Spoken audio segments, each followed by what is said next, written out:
सुप्रभात। मैं आज मुकुला संस्कृत उपशास्त्री महाविद्यालय बंधु छपरा भोजपुर से ऑनलाइन क्लास के माध्यम से आप सभी को अंग्रेजी विषय में वॉइस के बारे में जो पिछले कक्षा में पढ़ाया गया है उससे आगे के बारे में बताने जा रहा हूँ। पिछले कक्षा में हमने वॉइस का टेंस स्टार्ट किया था और टेंस का हमने प्रेजेंट टेंस के बारे में जाना था।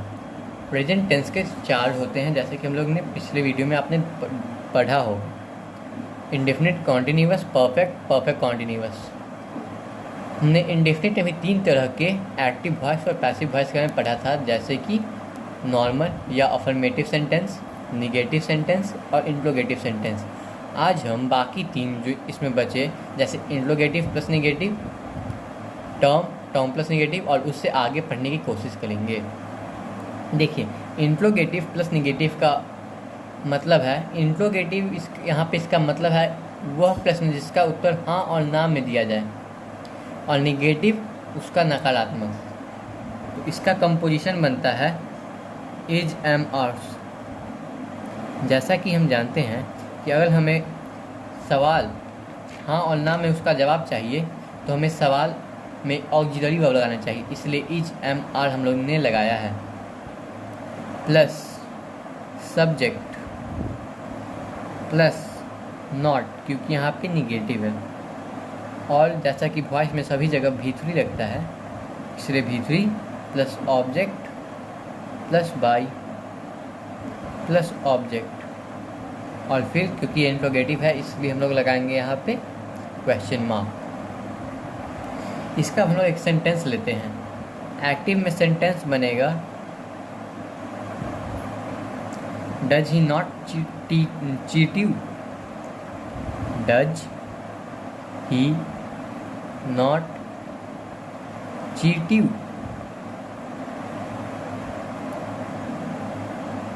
क्या वे तुम्हें धोखा नहीं देता है?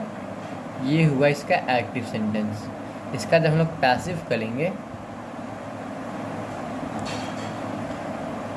तो बनेगा, हम लोग इस पे जाते हैं। पहले इज, एम, आर, तो इज, एम, आर जाएगा सब्जेक्ट के अनुसार, तो यहाँ पे सब्जेक्ट हो जाएगा यू, तो हम लोग पहले यू लिख देते हैं और यू के साथ मेनली आर रहता है, जैसे कि हम लोग जानते हैं।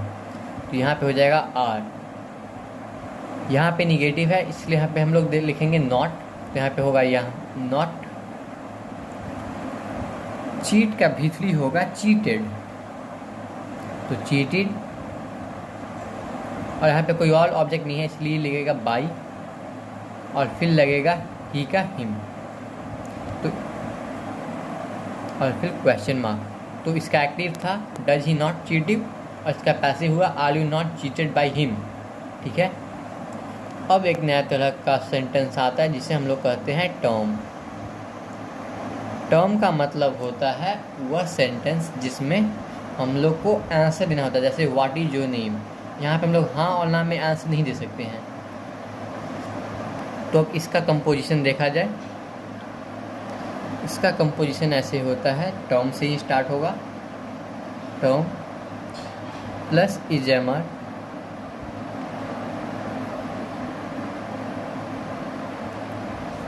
प्लस सब्जेक्ट प्लस भीतरी plus object plus by plus object. Term sentence और इंट्रोगेटिव सेंटेंस बिल्कुल कॉमन होते हैं। टर्म में बस एक ये टर्म वर्ड ऐड हो जाता है। इसका अगर हम लोग कोई एक्टिव सेंटेंस देखते हैं,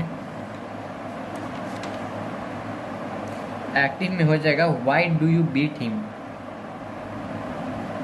Y do you beat him.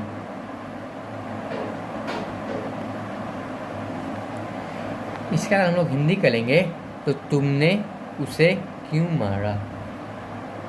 इसका अगर हम जब पैसिव करेंगे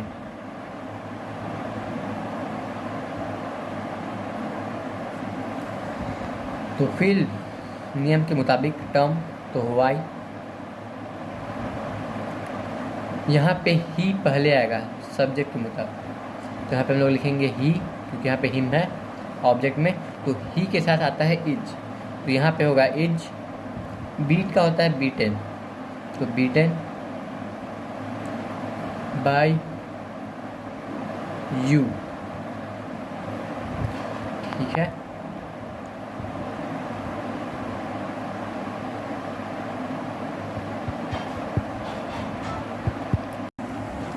अब जो छठा सेंटेंस रहता है वो होता है term plus negative. Term plus negative वो सेंटेंस होते हैं जिसमें टर्म भी रहे, मतलब WH क्वेश्चन भी रहे और निगेटिव भी रहे। तो इसका कंपोजिशन बनता है टर्म प्लस इजेमआर, क्योंकि ये ऑक्सिलरी वर्ब है, प्लस सब्जेक्ट। सब्जेक्ट वही जो ऑब्जेक्ट इसमें एक्टिव में रहता है वही सब्जेक्ट बनता है, प्लस नॉट क्योंकि ये निगेटिव है। और जैसे कि V3 हर वॉइस में होता है तो V3 plus object plus by plus object, ठीक है। इसका हम लोग एक सेंटेंस लेते हैं। एक्टिव में एक सेंटेंस होगा why do you not go there. इसका मतलब होता है तुम वहाँ क्यों नहीं गए थे। इसका आंसर हम लोग हाँ और ना में तो नहीं दे सकते हैं, इसलिए इसको हम लोग टर्म में रखते हैं, और ये निगेटिव है इसलिए हम लोग इसको निगेटिव में रखते हैं। अब हम लोग नियम के मुताबिक आएंगे, तो इसका अगर जब पैसिव बनेगा तो वाई जो टर्म है उसको टर्म ही में छोड़ देंगे। यहाँ पे जो सब्जेक्ट है, यहाँ पे ऑब्जेक्ट कुछ है नहीं, इसलिए यहाँ का जो सब्जेक्ट था जो यू था वो यूं ही रह जाएगा, और जो इजेमआर था वो यू के मुताबिक होगा, तो इसलिए यहाँ पे आर हो गया। और नॉट नियम के मुताबिक V3 गो का होता है गॉन, और ऑब्जेक्ट यहाँ पे कुछ था नहीं इसलिए देयर। तो यही बनेगा टर्म प्लस निगेटिव का कंपोजिशन। देखिए वॉइस में बहुत सारे अपवाद भी होते हैं, जैसे हम लोग तो जानते हैं कि सभी जगह बाय लगता है, पर ऐसा होता नहीं है। अपवाद या एक्सेप्शंस में मतलब कि उसके हमेशा उसके साथ वही लगेगा। तो उसमें है जैसे मैरिड टू, मैरिड जब होगा या मैरी जब एक्टिव में होगा और हम लोग जब उसको मैरिड करेंगे तो उसके साथ हमेशा टू ही लगेगा, कभी बाय नहीं लग सकता है। नोन टू, नोन के साथ भी हमेशा टू ही लगेगा, कभी बाय नहीं लग सकता है। प्लीज्ड विथ,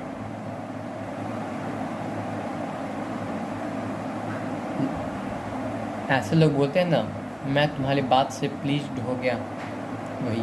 तो प्लीज्ड के साथ हमेशा विथ ही लगेगा। सरप्राइज एट,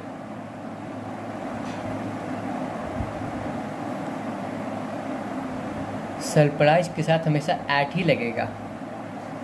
एस्टोनिश्ड एट,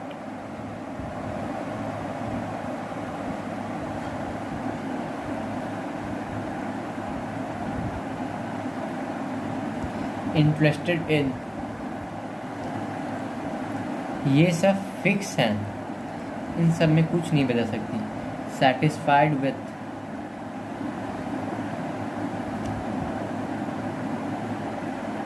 और डिस्गस्टेड विथ, ये चाहे कोई भी सेंटेंस हो, अगर ये जो कि V3 में है जैसे नोन प्लीज सरप्राइज, ये सब जो V3 में है, इनका जब V1 है जैसे मैरी नो प्लीज सरप्राइज, इनके बाद हमेशा टू एट विथ इन यही आएगा, कभी बाय नहीं आ सकता है। आज के लिए इतना ही। अगली कक्षा में हम लोग प्रेजेंट कंटिन्यूअस के बारे में पढ़ेंगे। इसमें भी वैसे ही होता है, V3 होता है, इसके बारे में हम लोग अगले कक्षा में अच्छे से पढ़ेंगे। तब तक के लिए शुभ दिन।